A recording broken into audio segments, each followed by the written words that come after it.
Episode की शुरुआत जैसे होती है जो कि वहाँ पे सिगरेट वगैरह पी रहा होता है और बाकी लोग गांव के वहीं पे सामने बैठे रहते हैं और कुछ पंचायत टाइप का वहाँ पे चल रहा होता है। लड़का भी वहाँ पे रहता है और उसके पापा ताड़ी बनाते हैं, ताड़ी जय के लिए ताड़ी लेके आते हैं, वो ताड़ी भी पी रहा होता है और फिर वो उसके जो लड़का रहता है वो कहता है कि तेरे पापा ताड़ी बड़ी अच्छी बनाते हैं। अब जिनको ताड़ी नहीं पता कि ताड़ी किसको कहते हैं, तो ताड़ी एक शराब जैसी चीज होती है जब एक गाँव में एक पेड़ से निकाली जाती है, गाँव में से ताड़ी वगैरह कहते हैं जो शराब जैसी चीज होती है। उसके बाद उसके पापा वहाँ पे आते हैं और कहते हैं कि इसके बेटे को वगैरह के बारे में कुछ बात वहाँ पे करते हैं और एक उनका काम भी रहता है। वो कहता है आपका काम हो जाएगा, बस आप ताड़ी बनाने पे ध्यान दीजिए, आप ताड़ी बड़ी अच्छी बनाते हैं। उसके बाद लंदन का सीन दिखाया जाता है जहाँ पे अपने भाई से लैपटॉप से बात करता है, यानी कि उसका जो जय का भाई रहता है वो सूर्य और लैपटॉप में अपने भाई से बात कर रहा होता है और फिर वो अपनी एक ट्रैक सूट दिखाता है। वो कहता है कि देखो कैसे लग रहे हैं हम, ये तुमने भिजवाया था ना लंदन से। तो वो देख के हंसता है। उसका सूर्य कहता है ये हम आपके लिए नहीं, आपके लिए तो हम फोन भिजवाए थे, और जो आपने ट्रैक सूट पहना है वो तो रोशनी दीदी के लिए है। तो फिर वो थोड़ा सा उसका मजाक भी बनाता है कि लड़की वाली मत पहनो, बाहर जाओगे तो क्या इज्जत रहेगी। तो कहते हैं कि अगर मैं लंगा भी बाहर चला जाऊं तो मेरी खूब इज्जत होने वाली है। उन दोनों में थोड़ी और बातचीत चलती है और कुछ पॉलिटिकल वगैरह के बारे में बातचीत वहाँ पे उन दोनों के बीच में होती है। और फिर तभी वहाँ पे खिड़की से तभी एक सायरन वाली गाड़ी की आवाज सुनाई देती है जय को, और फिर वो खिड़की के बाहर देखता है तो मिश्रा जी रहते हैं। तो फिर अपने भाई को बोलता है कि हम तुमसे बाद में बात करते हैं, अभी कुछ मतलब मिश्रा जी आ रहे हैं तो हम उनसे बात करने वाले हैं। तो फिर वो फोन काट देता है। उसके बाद देखने को मिलता है, उसके बाद मिश्रा जी घर के अंदर आते हैं। मिश्रा जी सूर्य को लेडीज ट्रैक पहनते हुए देखे काफी हंसते हैं और कहते हैं कि सूर्य की जगह लंदन तुम्हें जाना चाहिए था पढ़ाई करने के लिए और सूर्य को यहाँ पे रहना चाहिए था। फिर जो जय रहता है उसका जवाब भी देता है और फिर वो जय बोलता है कि आज कैसे दिख गए यहाँ पे। तो मिश्रा जी कहते हैं कि हम बस यहाँ से निकल रहे थे, सोचे तुम्हारे लिए गिफ्ट लेते चले। तो फिर वो समझ जाते हैं कि कुछ ना कुछ इनको कुछ काम है या कुछ बोलना है, तभी यहाँ पे आए। फिर वो बोलते भी कि ऐसे तो आप आओगे नहीं। तो फिर उन दोनों के बीच में पॉलिटिकल वाली बात चल जाती है टेंडर वगैरह के बारे में, यानी कि एक सड़क बनने वाला है। फिर मिश्रा जी मुद्दे पे आते हैं और फिर बात निकालते हैं कि जो सड़क वहाँ पे बन रही है, तुम अपने पापा के नाम पे सड़क बना रहे हो, अच्छी बात है, लेकिन टेंडर वगैरह भी निकालना चाहिए, कानूनी कार्रवाई होनी चाहिए ना। तुम कानूनी कार्रवाई के बिना सीधा किसी और को कॉन्ट्रैक्ट देना ये सही बात नहीं है। फिर जय मिश्रा जी को बोलता है कि हम सीधा डायरेक्ट काम करते हैं और जो गाँव वालों को, जो लोगों को पसंद है सीधा काम, उन्हें ये नहीं देखना होता किसको टेंडर दिया क्या करे, ये सब फालतू के चक्कर में नहीं पड़ना, सीधा डायरेक्ट काम जनता देखती है। तो उन दोनों के बीच में इसी के बीच में थोड़ी बहस होती है। मिश्रा जी कहते भी है कि तुम ये सही नहीं कर रहे हो और आगे जाके पछता भी सकते हो। उन दोनों के बीच में इसी के ऊपर बहस भी चलती है और फिर मिश्रा जी बोलते भी है कि अगर रानी जी को पता चले तो तुम्हारे लिए सही नहीं होगा। तो इसी बात में उनके बीच में थोड़ी झड़प सी, मतलब थोड़ी सी नोक झोंक चलती है और फिर वो उनके लाए हुए पेस्ट्री को खाता है और थोड़ा हंसी मजाक उनके साथ वो करता है। उसके बाद देखने को मिलता है कि जो रोशनी रहती है लैपटॉप में कुछ काम कर रही होती है और बगल में कावेरी रहती है और थोड़ी बहुत वहाँ पे उन दोनों के बीच में बातें चलती है। तभी वहाँ पे रानी भारती आती है, रोशनी के सर पे तेल लगाने लग जाती है और फिर जो कावेरी रहती है वो फिर वो बात निकाल देती है। कावेरी जी रानी जी को बोलती है कि आपको पीएम जोशी का प्रस्ताव ठुकराना नहीं चाहिए, एक बार कम से कम देख तो लेते। तो फिर वो चुपचाप थोड़ी सी रहती है और फिर उसका फिर जवाब देती है और फिर वो एग्जाम्पल भी देती है कि बचपन में तुमने पंचतंत्र की कहानियां सुनी होगी और उसमें एक शेर होता है और उस कहानी में जो शेर रहता है वो काफी लाचार रहता है, चोटिल रहता है, बीमार सा रहता है। तो लेकिन उसे शिकार वगैरह मिल नहीं रहा था, शिकार वगैरह करने का मतलब उसकी ताकत नहीं रहती है, लेकिन उसके पास एक सोने का कंगन रहता है। जब भी शिकार वगैरह करना होता है तो बस वो सोने का कंगन दिखाता है और वो सोने का कंगन दिखाकर बोलता है कि अब तो मैं मरने वाला हूँ, अब मुझे जान नहीं बची, अब मैं क्या करूंगा इस सोने के कंगन का। तभी कुछ जानवर आते हैं और फिर वो उसको दबोच लेता है। तो पीएम जोशी भी इसी तरह के वो करने वाले हैं, यानी कि पीएम जोशी बस वो दिखावा कर रहे हैं और किसी को नहीं छोड़ते और जो भी उनके पार्टी के साथ रहे कभी कुछ नहीं रही है, बल्कि और पीएम जोशी के साथ जो भी पार्टी रही है कोई भी उनका साथ समर्थन ज्यादा दिन तक नहीं रहा है और पीएम जोशी सबके लिए मतलब खतरनाक साबित हुए हैं। फिर रानी भारती बोलती है कि हमें तो ये भी पता चला है कि जो मुख्यमंत्री जिन्होंने उनसे समर्थन ले लिया पीएम जोशी से, यानी कि वो बताते पश्चिम बंगाल के जो मुख्यमंत्री थे क्यों समर्थन लिया, क्योंकि जो पीएम जोशी अपनी सरकार खुद बनाना चाहते थे और उनको धोखा देना चाहते थे।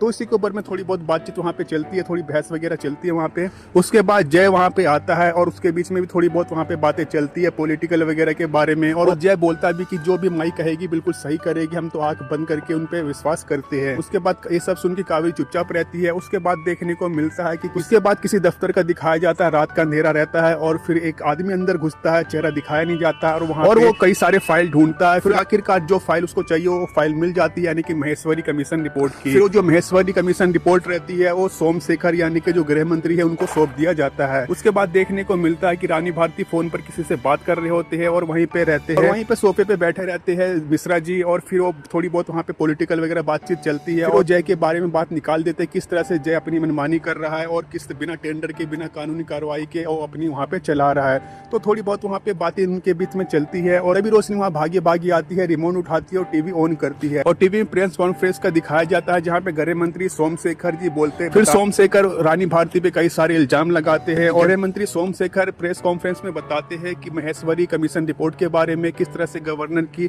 हत्या की गई और इस हत्या के पीछे रानी भारती का हाथ था।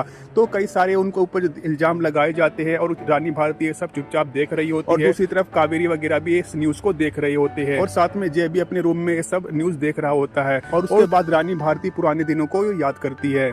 उसके बाद दिखाया जाता है रात का अंधेरा का, जहाँ पे एक कार जा रही होती है, फिर कार रुकती है और फिर एक डिग्गी खोली जाती है। डिग्गी के अंदर बिस्तर रहता है, एक सेब रहता है, और फिर वो बाहर निकलते हैं पांडे जी, और फिर पांडे जी उस बिस्तर में अंदर जाके यानी कि डिग्गी के अंदर लेट जाते हैं। उसके बाद कार चल चुकी होती है। उसके बाद देखने को मिलता है कि जय बाहर आता है, और जो पांडे रहता है वो उसके पैरों पे नीचे गिरा होता है, और उससे काफी गुस्सा आ रहा होता है जय को। जय बोलता है कि ऐसे पैरों पे मत गिरा कीजिए, मेरा तो मतलब खून खोल रहा है, मैं तो सीधा गोली चला दूं तुम्हारे सर के ऊपर। वो थोड़ा माफी वगैरह मांगता है, और फिर वो उससे जय पुरानी बातों को भी उसको याद दिलाता है, किस तरह से हमने छोड़ा था। फिर जय पांडे जी को पुरानी बातों की याद दिलाता है, किस तरह से हमने आप पे दया की थी वगैरह वगैरह बातें वो करता है। फिर वो बताता है पांडे की एक काम की बात ये है कि जो पांडे जय को बताता है कि जो पीएम जोशी है वो नवीन से हाथ मिला लिया है उन्होंने, और इसलिए और महेश्वरी फाइल की रिपोर्ट जो वगैरह वगैरह उन्हीं का प्लान है, और रानी भारती को फंसाने का भी उन दोनों का प्लान है। ये सुन के वो थोड़ा सा शौक सा हो जाता है। जय बोलता भी कि तुम्हारा स्रोत क्या है, तुम्हें कैसे पता। फिर पांडे जय को बताता है किस तरह से सोम जी और जो उनका पॉलिटिकल एडवाइजर रहता दोनों साथ में गए थे, और विपिन जी से क्या बातें हुई उसने सब सुना, क्योंकि वो उसी जेल में लेटा हुआ था बिस्तर डाल के, लेकिन वो सब कुछ सुन रहा था।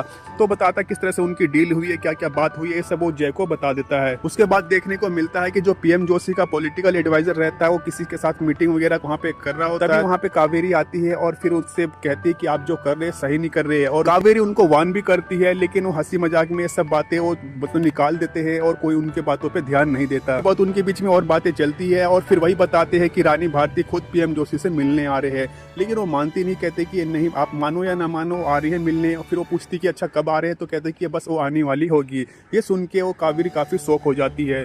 उसके बाद देखने को मिलता है पीएम हाउस का, जहाँ पे पीएम जोशी कबूतरों को दाना डाल रहे होते हैं। तभी वहाँ पे रानी भारती आती है, और फिर दोनों में थोड़ी बहुत बातें चलती है, और फिर पीएम जोशी ऑफर भी देते हैं कि किस तरह से अगर आप हमारी पार्टी में मिल जाते हैं तो ये तो जो कमीशन वगैरह तो ये तो हट ही जाएगा, साथ में जो विशेष दर्जा दिलवाएंगे बिहार को, और पटना आपका दिल्ली हमारा। लेकिन रानी भारती पुरानी बातों को याद दिलाती कि पहले भी आपने वादे किए थे और सब झूठे खोखले वादे रह गए। फिर रानी भारती बताती भी किस तरह से मैंने भी कई बार आपको चिट्ठी लिखी है, लेकिन फिर उनके बीच में इसी बात को लेकर बहस शुरू हो जाती, थोड़ी बहुत और बातें चलती है। फिर जो रहते पीएम जोशी वो खड़े हो जाते हैं और फिर कबूतरों को दाना डालने लग जाते हैं, और फिर वो मतलब कि रानी भारती को सुनाकर कहते कि पीएम जोशी बोलते कि ये जो कबूतर है ना, इस कबूतर का नाम भी रानी है, अगर ये मुझसे खिलाफ जाती है और काफी मतलब कि गुस्सा करती है तो मैं इसका दाना पानी बंद कर देता हूँ। ये सब पीएम जोशी रानी भारती को सुनाते हैं। रानी भारती गुस्से से वहाँ पे चली जाती है। फिर वो बाहर निकलती, तभी रोशनी वहाँ पे आती है और कहती कि क्या हुआ, क्या बात हुई, कुछ तो बताओ। रानी भारती बोलती है कि मुझे कबूतर चाहिए और मैं अगले साल यहीं पे उन्हें दाना खिलाऊंगी। रानी भारती का इसका मतलब ये होता है कि अब मैं पीएम बनूंगी और पीएम जोशी को हटाऊंगी।